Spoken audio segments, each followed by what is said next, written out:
Hi guys, magluluto po ako ngayon ng pansit gisado. Tara guys, samahan niyo po ako. Nga pala po yung mga pambangot. Ito na po yung gulay, saka yung manok, bawang sibuyas, at saka po yung kikiam. Kainit na nga pala po ako ng mantika. Ilalagay ko na po yung bawang.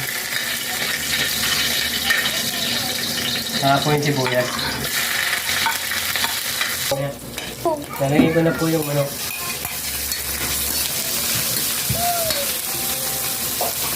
Nalagay ko na po yung gulay.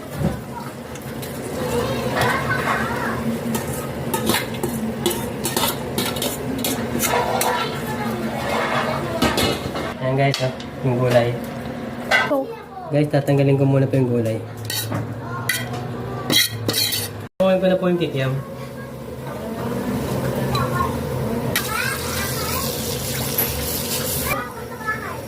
Ayan ko na po yung pampalasa.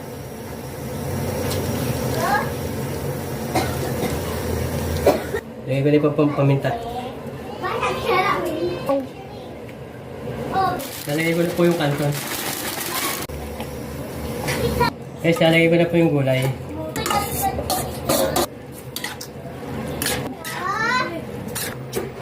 Yan yung kikiam. Guys, okay na po yung pansit canton gisada. Tara po guys, kain na tayo guys.